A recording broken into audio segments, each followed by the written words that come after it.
Storm Tracker 6. This is Forecast First, sponsored by Auto Owners Insurance. Simple human sense. Despite some clouds at times across the area, it's still been a really nice afternoon. We've still got some sunshine out there, although there are a few showers just south of the state line over Lake Michigan, so we may squeeze out a raindrop yet later this evening. Our local Doppler radar shows mainly dry conditions. You can see over towards Kalamazoo, maybe a sprinkle, and then again to the west over Lake Michigan, a couple rain showers as well. Our temperatures are very nice. 72 in Howell, 71 for Lansing, mid-70s from the Grand Rapids area over towards Muskegon. It'll remain a little warmer tonight than it did last night. Not going to be terribly cold out there, certainly with temperatures in the low 50s tomorrow morning, but a couple rain showers move in, and then widespread is in the forecast for tomorrow. 6 News at 5:30 starts right now. WLNS is here for you, celebrating 75 years of bringing you the news with 6 News at 5:30. Right now, 5:30, a Michigan driver goes airborne. Tonight, police are looking for them. Plus, a holiday boat explosion sends 10 people, including children, to a hospital.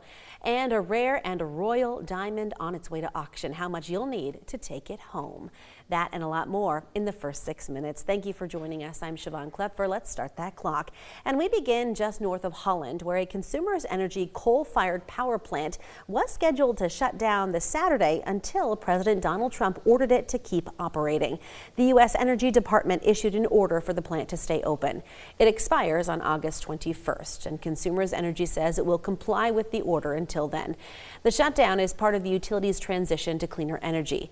While the Trump administration is claiming there are electricity shortfalls, the chair of the Michigan Public Service Commission says the state produces more energy than is needed. Staying in Ottawa County, the Patmos Library in Jamestown Township is now open again. The library made national news in 2022 when voters shot down millages that gave the library about 85% of its budget. Vocal opponents of the library say it was because there were books with LGBTQ themes on its shelves. But a third millage in 2023 was successful. The majority of library staff members quit earlier this month, and the Patmos Board of Trustees said at a meeting that they now have 4 seasonal employees, although 2 of them have no experience.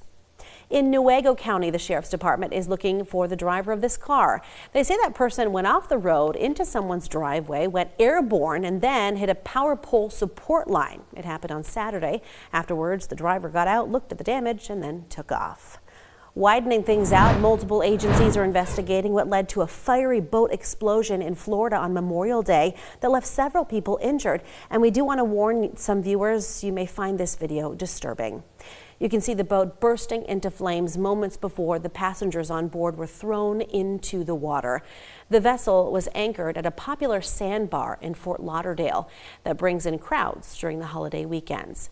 10 passengers, including 2 young boys, ages 5 and 7, were hospitalized. Officials say the 8 adults who were hurt are listed in good condition, and the 2 young boys are listed in fair condition. All of them, though, are expected to be okay. In Philadelphia, 2 people were killed and 9 others were hurt in a mass shooting at a car meetup on Monday night. A 21-year-old man and a 23-year-old woman were shot to death. Among the injured are teenagers ranging in age from 15 to 17. Police are still investigating why it happened, but they do believe a gun switch was used, and that's a device that can turn a semi-automatic gun into a fully automatic one.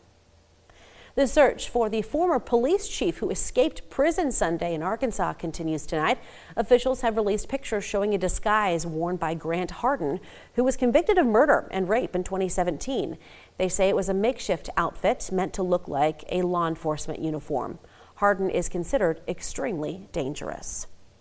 In the sex trafficking and racketeering trial of Sean Diddy Combs in New York, his former top aide Capricorn Clark testified that the hip-hop mogul threatened to kill her during her first day on the job and kidnapped her at gunpoint as he sought to kill rapper Kid Cudi.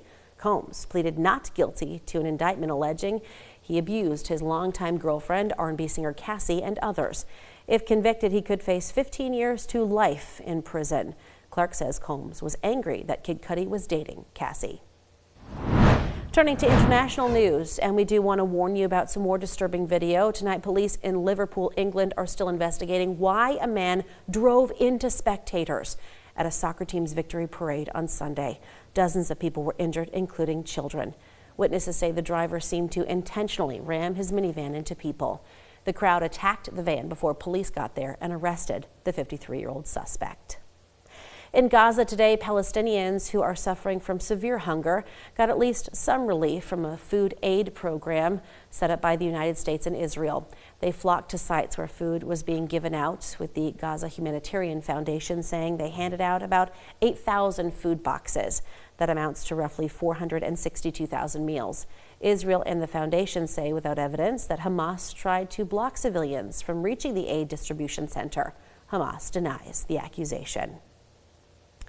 King Charles III continues his visit to Canada with Queen Camilla. In Ottawa today, the British monarch delivered a closely watched speech to Parliament.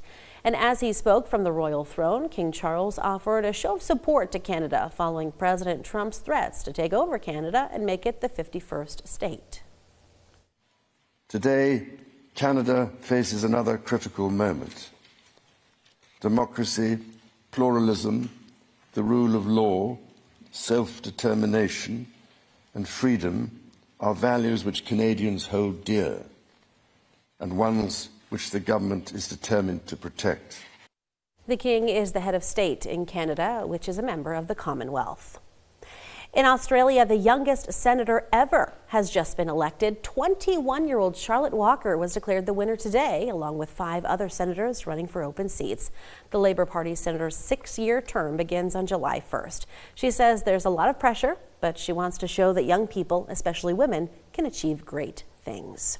Speaking of great, a rare and remarkable diamond ring is capturing attention as it travels the globe. Take a look, and its story is as striking as its size. The kite-shaped diamond was passed down from France's famous Queen Marie Antoinette to her daughter and stayed in royal hands for generations. It only came to light when a European aristocrat put it up for auction in 1996. This very special diamond weighs 10.38 carats. It is a fancy purple-pink diamond from the 18th century and most likely from the Golconda mines in India. Ooh, the Royal Rock is expected to fetch up to $5 million when it goes up for auction again at Christie's in New York next month, David. You know, isn't that what we call your diamond? The Royal Rock? The Royal Mine. Maybe that was Sherry's. Probably Sherry's, Probably yeah. so. Oh, it's beautiful. Oh, it is. Almost equally as beautiful was our weather today. Yes. I wish I could say tomorrow was going to be as nice, but I can't. All right. You know what? It was a long weekend. It was decent weather. We got to be thankful for that. And there's more on the way. Okay, good.